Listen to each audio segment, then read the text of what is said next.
Today जी के programme में आपका स्वागत है। सबसे पहले पिछले सेशन की रिकैप को देख लेते हैं। पहला सवाल था, इन्होंने वंदे मातरम नामक अंग्रेजी समाचार पत्र प्रकाशित किया, ICS परीक्षा पास की, युगांधर पत्रिका के लिए भी योगदान दिया और एक तरह के योग अभिन्न योग की शुरुआत की। ये थे। इसका सही उत्तर है ऑप्शन ए, अरबिंदो घोष। दूसरा सवाल था, चर्चा में रहा बेलगावी सीमा विवाद किन राज्यों के बीच है? इस प्रश्न का सही जवाब है ऑप्शन डी, महाराष्ट्र और कर्नाटक। तीसरा सवाल था, इस्लामिक विकास बैंक के संदर्भ में निम्नलिखित कथनों पर विचार कीजिए। कथन 1, इस बैंक का उद्देश्य शरीयत कानून के आधार पर आर्थिक विकास के लिए वित्त उपलब्ध कराना है। कथन 2, इस बैंक का सदस्य बनने के लिए किसी राष्ट्र की कुल जनसंख्या का कुछ अनुपात मुस्लिम होना जरूरी है। इनमें से कौन सा या से कथन सत्य है या फिर है? इस प्रश्न का सही जवाब है ऑप्शन ए, केवल कथन 1 ही सही है। चौथा सवाल था, national commodities and derivatives exchange के बारे में निम्नलिखित कथनों पर विचार कीजिए। कथन 1, यह भारत में प्राथमिक रूप से कृषि वस्तुओं के लिए है। कथन 2, यह भारत के नेशनल स्टॉक एक्सचेंज और राष्ट्रीय कृषि एवं ग्रामीण विकास बैंक नाबार्ड के द्वारा शुरू किया गया है। इनमें से कौन सा या से कथन सही है या फिर है? इस प्रश्न का सही जवाब है दोनों ही कथन सही हैं, यानी ऑप्शन सी। पांचवा सवाल था, ब्यास नदी के संदर्भ में निम्नलिखित कथनों पर विचार कीजिए। इनमें से कौन सा या से कथन सही है या फिर है? कथन 1, यह रोहतांग दर्रे के पास से निकलती है। कथन 2, यह पंजाब के हरीके में सतलज नदी से मिल जाती है। कथन 3, यह पूरी तरह भारतीय सीमा में प्रवाहित होती है। इसका सही जवाब है ऑप्शन डी, यानी तीनों ही कथन सही है। छठा सवाल था, संसदीय स्थायी समितियों के संबंध में निम्नलिखित कथनों पर विचार कीजिए। कथन 1, इनका गठन केवल संसद के एक अधिनियम के प्रावधानों के तहत किया जाता है। कथन 2, श्रीमती रमा देवी सामाजिक न्याय और अधिकारिता की विभागीय रूप से संबंधित स्थायी समितियों की वर्तमान अध्यक्ष हैं। इस प्रश्न का सही जवाब है ऑप्शन बी, केवल 2 कथन सही है। सातवां सवाल है, संसद में बजट पेश किए जाने के संदर्भ में निम्नलिखित कथनों पर विचार कीजिए। कथन 1, भारतीय संविधान के अनुच्छेद 112 के अनुसार एक साल के केंद्रीय बजट को वार्षिक वित्तीय विवरण कहा जाता है।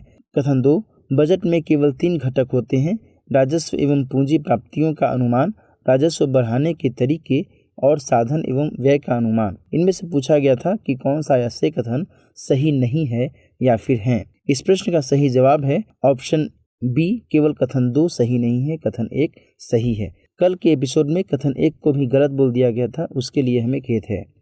Question number 8, great reset initiative निम्नलिखित में से किस संगठन या संस्था की एक पहल है? इस प्रश्न का सही जवाब है ऑप्शन डी, विश्व आर्थिक मंच। 9वां सवाल, हांगकांग की राजनीतिक और ऐतिहासिक पृष्ठभूमि के संदर्भ में निम्नलिखित कथनों पर विचार कीजिए। कथन 1, हांगकांग ब्रिटिश नियंत्रण में हुआ करता था, लेकिन 2000 में चीन को वापस सौंप दिया गया था। कथन 2, इसे एक देश दो प्रणाली सिद्धांत के तहत प्रशासित किया जाता है। कथन 3, हांगकांग का मूल कानून 2030 तक चलेगा। इनमें से कौन सा ऐसे सही है या फिर है? इस प्रश्न का सही जवाब है ऑप्शन बी, यानी केवल कथन 2 ही सही है। अंतिम सवाल था, स्वच्छ भारत मिशन शहरी के संबंध में निम्नलिखित कथनों पर विचार कीजिए। कथन 1, इसे 1.41 लाख करोड़ रुपए के परिव्यय के साथ 2021 से 2026 तक 5 सालों के लिए लागू किया जाएगा। कथन 2, यह कचरे के स्रोत पर नहीं बल्कि इसके पृथक्करण, सिंगल यूज प्लास्टिक को कम करने पर केंद्रित है। इनमें से कौन सा ऐसे कथन सही है या फिर है? इस प्रश्न का सही जवाब है ऑप्शन ए, केवल कथन 1 सही है।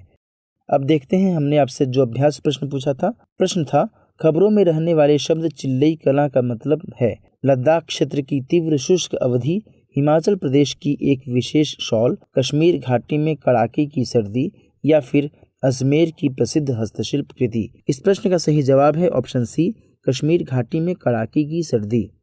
21 दिसंबर से कश्मीर में 40 दिन की अवधि के लिए चिल्लई कला की शुरुआत हो गई है। इस दौरान क्षेत्र में 0 से कम तापमान के साथ कड़ाके की ठंड पड़ती है। इस दौरान तापमान में गिरावट से सड़क मार्ग बंद होने के अलावा प्रसिद्ध डल झील एवं अन्य जलाशय जम जाते हैं। चिल्लई कला के 31 जनवरी को समाप्त होने के बाद चिल्लई खुर्द और चिल्लई बच्चा की अवधि शुरू होती है। अधिकतर इलाकों में बर्फबारी की संभावना भी अधिक रहती है, अतः विकल्प सी सही है। आज के सेशन का पहला सवाल, निम्नलिखित कथनों पर विचार कीजिए। कथन 1, तोलकाप्पियम तोलकाप्पियर के द्वारा लिखी गई थी और यह प्राचीन तमिल साहित्यिक कार्य मानी जाती है। कथन 2, तोलकाप्पियम तमिल व्याकरण है। कथन 3, यह संगम काल की राजनीतिक और सामाजिक आर्थिक स्थिति को उजागर करती है। इनमें से कौन सा ऐसे कथन सही है या फिर है?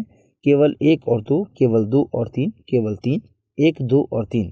इस प्रश्न का सही जवाब है तीनों ही कथन सही हैं, यानी ऑप्शन डी।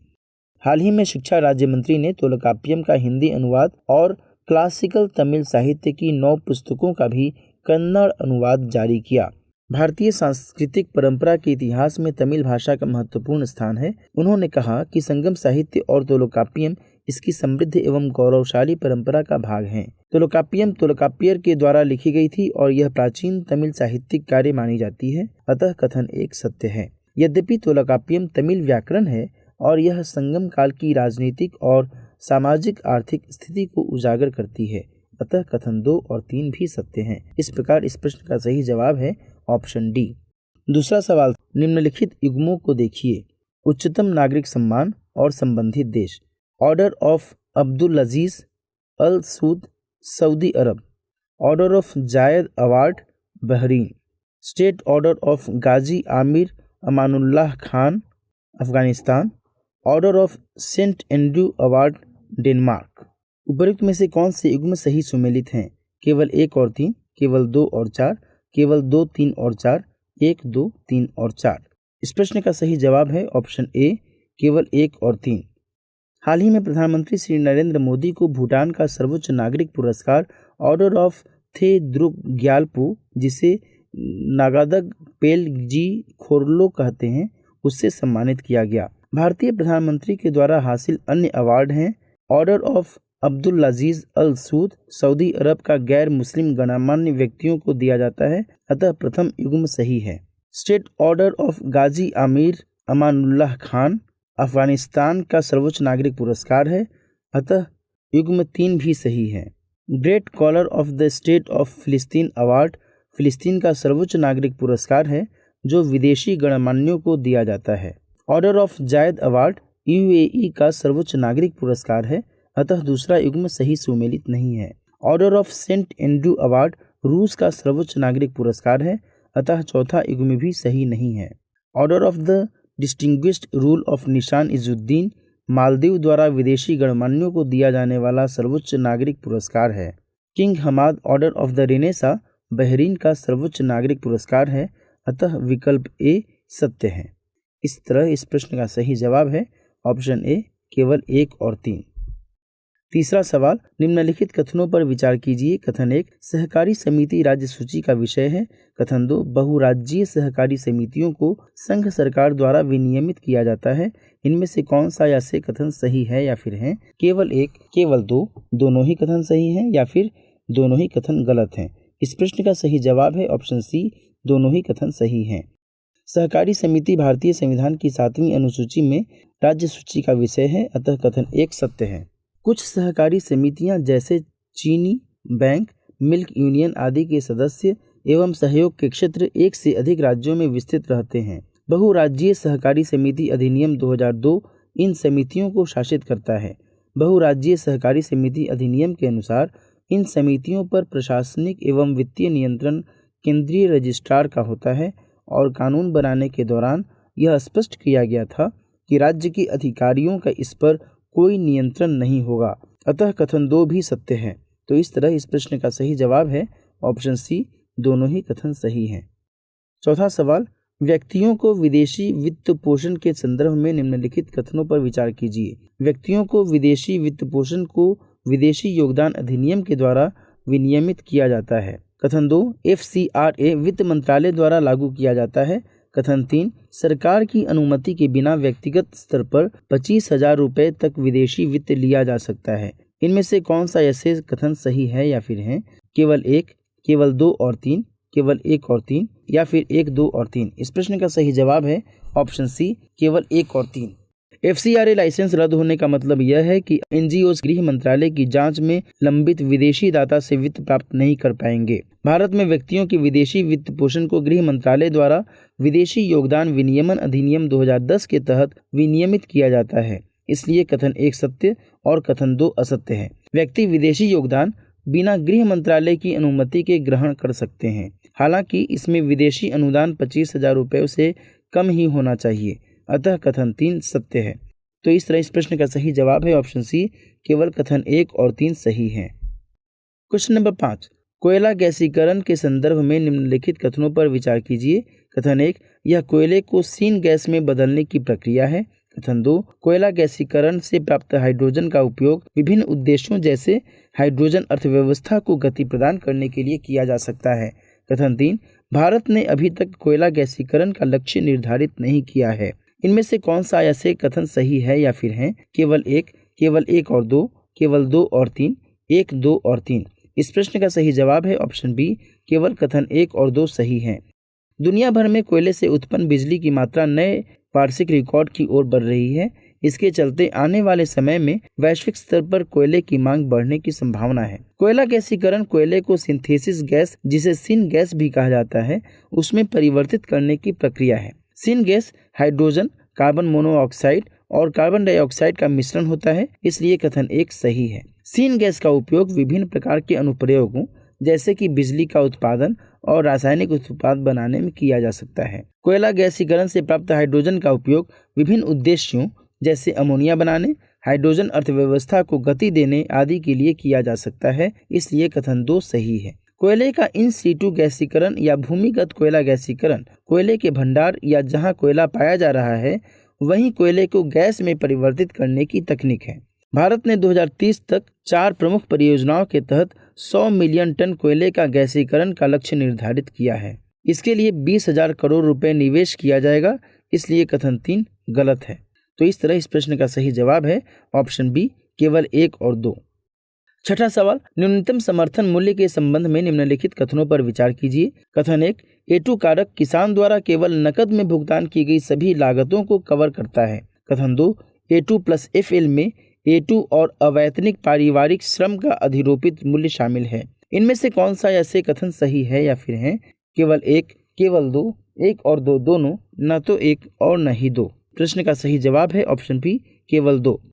केंद्रीय मंत्रिमंडल ने 2022 सीजन के लिए खोपरा के लिए न्यूनतम समर्थन मूल्य को अपनी मंजूरी दे दी है। उचित औसत गुणवत्ता के मिलिंग खोपरा के लिए MSP को बढ़ाकर प्रति क्विंटल 10,590 रुपये कर दिया गया है। बॉल खोपरा के लिए MSP को प्रति क्विंटल 11,000 रुपये कर दिया गया है। न्यूनतम समर्थन मूल्य की बात करें तो यह वह दर है जिस पर सरकार किसानों से फसल खरीदती है। यह किसानों द्वारा किए गए उत्पादन लागत के कम से कम 1.5 गुना की गणना पर आधारित है।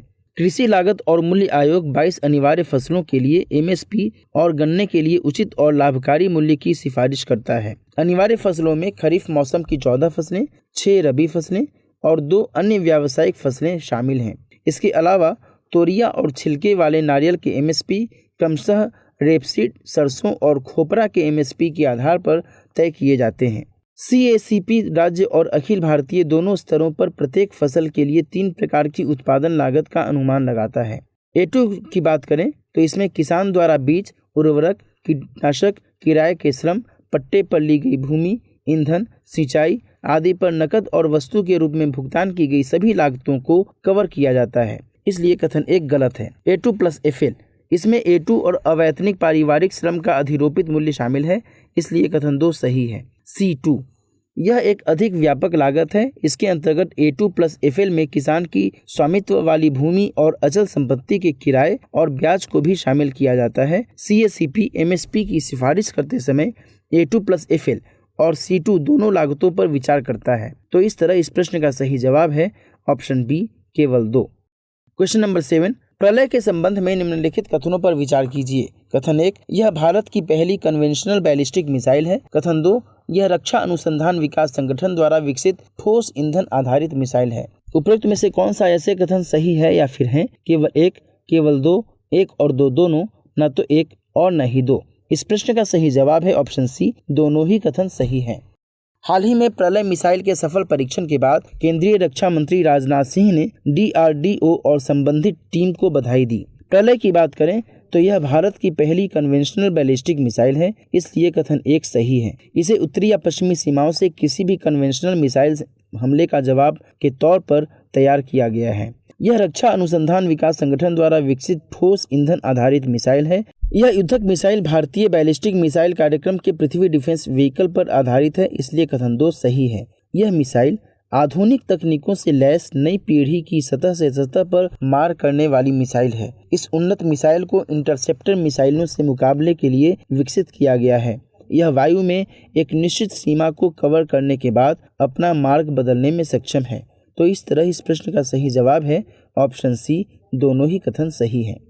क्वेश्चन नंबर 8, भारत म्यांमार संबंधों के संदर्भ में निम्नलिखित कथनों पर विचार कीजिए। कथन 1, म्यांमार की एक्सपोर्ट बास्केट में तिलहन सबसे बड़ी वस्तु के तौर पर है। कथन 2, भारत के ICAR के सहयोग से स्थापित advance centre for agricultural research and education दलहन और तिलहन पर अनुसंधान प्रयासों में सहयोग का उदाहरण है। इनमें से कौन सा ऐसे कथन सही है या फिर है? केवल 1, केवल 2, 1 और 2 दोनों, न तो 1 और न ही 2। इस प्रश्न का सही जवाब है केवल 2, ऑप्शन बी। विदेश सचिव हर्षवर्धन श्रृंगला म्यांमार की अपनी 2 दिवसीय यात्रा पर हैं। इस दौरान उन्होंने म्यांमार के लोगों की सहायता के लिए म्यांमार रेड क्रॉस सोसाइटी के प्रतिनिधियों को मेड इन इंडिया टीकों को 10 लाख खुराकें सौंपी। भारत म्यांमार संबंध की बात करें तो स्वास्थ्य और महामारी के दृष्टिकोण से भारत द्वारा म्यांमार को ड्रग डिप्लोमेसी के एक हिस्से के तौर पर कोविड महामारी के खिलाफ लड़ाई में म्यांमार की सहायता के लिए 3000 एंटीवायरल रेमडेसिविर का पैकेज दिया गया। आर्थिक संबंध की बात करें तो दोनों देशों के बीच लगभग $107 मिलियन का द्विपक्षीय व्यापार होता है। म्यांमार की एक्सपोर्ट बास्केट में दलहन एकल सबसे बड़ी वस्तु के तौर पर है, अतः कथन 1 गलत है। भारत के ICAR के सहयोग से स्थापित advance centre for agricultural research and education दलहन और तिलहन पर अनुसंधान प्रयासों में सहयोग के उदाहरण के तौर पर है, इसलिए कथन 2 सही है। तो इस तरह इस प्रश्न का सही जवाब है ऑप्शन बी, केवल कथन 2 ही सही है। 9वां सवाल, यूक्रेन के संबंध में निम्नलिखित कथनों पर विचार कीजिए। कथन 1, रूस के साथ इसके गहरे सामाजिक और सांस्कृतिक संबंध रहे हैं और यहाँ बड़ी संख्या में लोग रूसी भाषा बोलते हैं। कथन 2, रूस ने अमेरिका और उसके सहयोगी देशों से यूक्रेन को नाटो में शामिल नहीं करने के आश्वासन की मांग की है। इनमें से कौन सा ऐसे कथन सही है या फिर है? केवल 1, केवल 2, 1 और 2 दोनों, न तो 1 और न ही 2। इस प्रश्न का सही जवाब है ऑप्शन सी, दोनों ही कथन सही हैं। रूस के राष्ट्रपति व्लादिमीर पुतिन ने चेतावनी दी है कि यूक्रेन संघर्ष पर पश्चिमी देशों की कार्रवाइयों के जवाब में रूस सैन्य कदम उठाने के लिए तैयार है। रूस द्वारा यूक्रेन को पश्चिमी गठबंधन नाटो में शामिल नहीं करने की मांग की जा रही है, इसलिए कथन 2 सही है। यूक्रेन की सीमा उत्तर में बेलारूस, पूर्व में रूस, दक्षिण में अजोव सागर और काला सागर, दक्षिण पश्चिम में मोल्दोवा और रोमानिया और पश्चिम में हंगरी, स्लोवाकिया और पोलैंड से लगती है। सुदूर दक्षिण पूर्व में यूक्रेन रूस से कर्च जलडमरू मध्य से अलग होता है, जो अजोव सागर को काला सागर से जोड़ता है। पूर्व सोवियत गणराज्य के तौर पर रूस के साथ इसके गहरे सामाजिक और सांस्कृतिक संबंध रहे हैं और वहां व्यापक तौर पर रूसी भाषा बोली जाती है, इसलिए कथन 1 सही है। रूस ने यूक्रेन के यूरोपीय संस्थानों की ओर रुख का लंबे समय से विरोध किया है। जब 2014 में यूक्रेन के लोगों ने अपने रूसी समर्थक राष्ट्रपति को पदच्युत किया तो रूस ने यूक्रेन के दक्षिणी क्रीमियन प्रायद्वीप पर कब्जा कर लिया। तो इस तरह इस प्रश्न का सही जवाब है ऑप्शन सी, 1 और 2 दोनों ही कथन सही हैं। आज के सेशन का अंतिम सवाल, किदाम्बी श्रीकांत जिन्होंने स्पेन में एक चैंपियनशिप में ऐतिहासिक रजत पदक जीता है, निम्नलिखित में से किस खेल से संबंधित हैं? बैडमिंटन, मुक्केबाजी, तैराकी या फिर टेनिस? इस प्रश्न का सही जवाब है ऑप्शन ए, बैडमिंटन। हाल ही में बैडमिंटन खिलाड़ी किदाम्बी श्रीकांत ने स्पेन के ह्यूएल्वा में BWF विश्व चैंपियनशिप के पुरुष एकल फाइनल में ऐतिहासिक रजत पदक जीता। सिंगापुर के लोह किन यू ने इस मुकाबले में श्रीकांत को 21-15 और 22-20 से हराया। श्रीकांत चैंपियनशिप में उपविजेता रहने वाले पहले भारतीय हैं, अतः विकल्प ए सही है। तो इस तरह इस प्रश्न का सही जवाब है ऑप्शन ए, बैडमिंटन। अब नोट करते हैं आज के सेशन का अभ्यास प्रश्न। प्रश्न है, भारत में धर्म की स्वतंत्रता के संदर्भ में निम्नलिखित कथनों पर विचार कीजिए। कथन 1, अनुच्छेद 25 अंतःकरण की और धर्म को अबाध रूप से मानने, आचरण और प्रचार करने की स्वतंत्रता प्रदान करता है।